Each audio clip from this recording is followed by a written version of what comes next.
لكم بالبيعة، وإن أبي لم يخلف أحدا إلا أبا الحسن، ولكن طغيانك يا شقي أخرجني وألزمك الحجة، وكل ظالم فاطمة إن لم يخرج جئت بالحطب الجزل وأضرمتها نارا على أهل هذا البيت وأحرقت من فيه، أو يقاد علي إلى البيعة. افتحي الباب يا فاطمة وقولي لعلي أن يخرج ويدخل فيما دخل فيه الناس، وإلا أحرقنا عليكم الدار. يا فاطمة بنت محمد، أخرجي من اعتصم ببيتك ليبايع خليفة رسول الله أبا بكر، وإلا أضرمنا عليك النار. يا بنت محمد قولي لعلي أن يخرج ولا يرمي نفسه في بحر السيوف والرماح بعدما تمت الحجة بمبايعة أبي بكر. يا فاطمة إن لم يخرج علي سنقيم عليه حدود الله بسيوفنا المشرعة، ويرضى بما رضينا بمبايعتنا للخليفة. بئس القوم أنتم، تركتم رسول الله جنازة بين أيدينا وقطعتم أمركم بينكم. يا عمر، ألا تتقي الله عز وجل؟ أتريد أن تدخل علي بيتي وتحرق علي داري؟ نعم والله لنحرقه عليكم، فإن الأمة اجتمعت على رأي واحد ولم يبقى إلا بعلك عليه، وهذا سيفي لا أغمده حتى يخرج ويبايع. ويحك يا عمر، ما هذه الجرأة على الله ورسوله؟ أتريد أن تقطع نسله من الدنيا وتطفئ نور الله؟ والله متم نوره ولو كره الكافرون. كفي يا فاطمة كفي، فليس محمد حاضرا ولا الملائكة آتية بالأمر والنهي والزجر من عند الله، وما علي إلا كأحد من المسلمين، فاختاري إن شئت خروجه إلى بيعة أبي بكر أو أحرقكم جميعا. إلهي، أشكو إليك فقد نبيك وارتداد أمته علينا ومنعهم إيانا حقنا الذي جعلته لنا في كتابك المنزل على نبيك المرسل. لقد والله سئمت حماقات النساء وعلي لم يخرج. يا قوم اجمعوا الحطب وضعوه على الباب، باب فاطمة. هيا تحرك يا خالد، بما أنك واقف هكذا. هيا تحرك. هيا يا قوم اجمعوا الحطب، اجمعوا الحطب.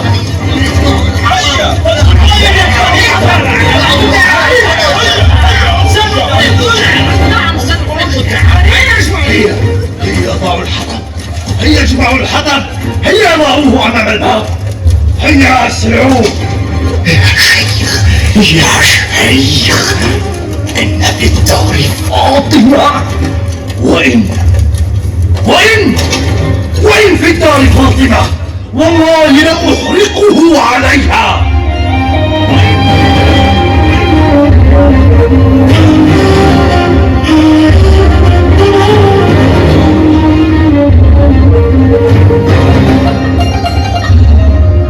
ويا خالد بن الوليد، ويا سعد بن أبي وقاص، ويا عبد الرحمن بن عوف، ويا عثمان بن عفان، ويا طوفان، أحرقوا الدار، أحرقوا دار علي، أحرقوها بمن فيها.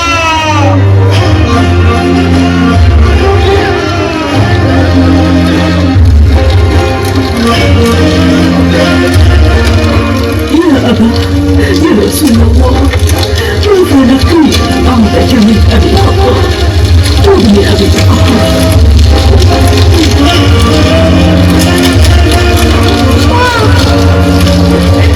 Wow!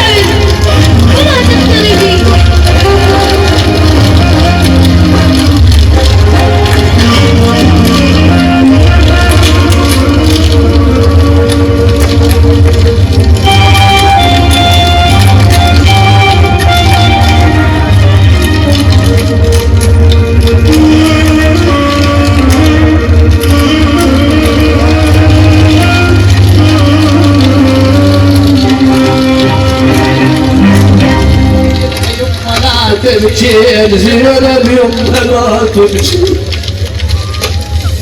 عن النار عن النار عن النار بعد خاف تتشوين لا تبكين لا تبكين يما النار ما تعرف صغير كبير بعدك عن جمو زينب تلحقين لا تبكين لا تبكين اجيت ركايض علما ماكو يمك خيل على كل عطرة منك صاح حسين لا تبكين لا تبكين شوفيها يا زينب شف اسود صار وعطاب الحرق من ثوب تشتمين لا تبكين لا تبكين زينب يمه لا تبكين وهاي الاسلام كثرة جفوف ديها ثقال مثل عيون يمه خاف تنصدرين يمه زينب يمه لا تبكين زينب يمه لا يا قنفذ الباب على فاطمة واترك وراء النساء يكفى هيا يكفى ادفع الباب ابتعدي ابتعدي يا فاطمة ابتعدي يا فاطمة افتحي الباب افتحي الباب يا لهذا الباب اللعين افتحي الباب افتحي الباب نشدكم الله وبأبي رسول الله أتعرفوا عنا وتنصرفوا طولنا والنساء افتحي الباب والله لا تكون لكم القوة والخلافة في نفس هذا البيت افتحي الباب افتح الباب يا فاطمة إن الله قضى وحكم في الأمر وإننا نأتي إلا إذا اجتمع عليه المسلمون افتح الباب ولا تجادلي محمد يا قنفذ هيا أعطني صوتك هذا أعطني صوت فوضعت فاطمة يديها على عضادتي الباب تمنعهم من فتح الباب فأخذ اللعين الصوت من يد قنفذ وراح يضرب فاطمة على يديها أين المنادي فاطمة يقول الإمام الصادق ترك الصوت على يدي فاطمة أثرا كالدمج الأسود يعني مثل السواد الأسود فنادت فاطمة يا بدر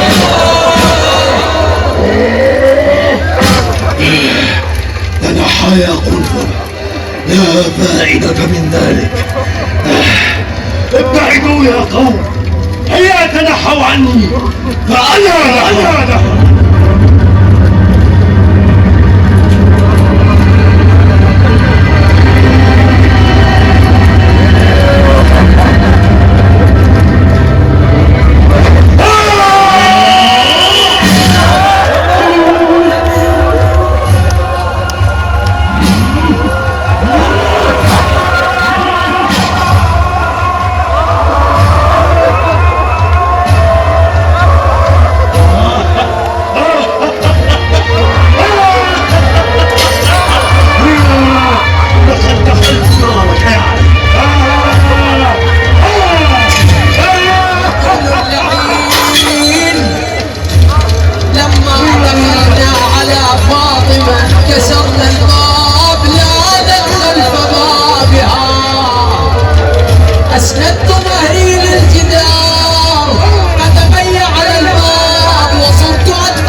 بحبيبتك وبنتك.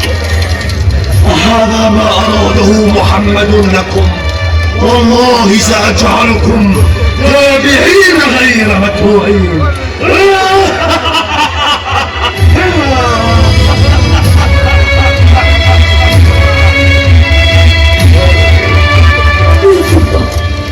إليك فخذيني، فوالله قتل ما في أحشائي، وكسر ضلعي، ونبت المسمار في صدري.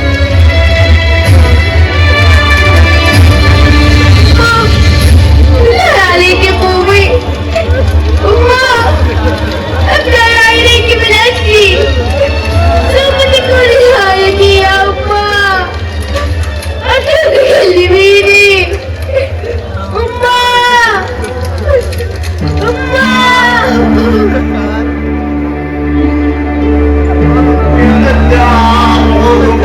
جون القوم للدار ووجهوا يا ابويا الباطل،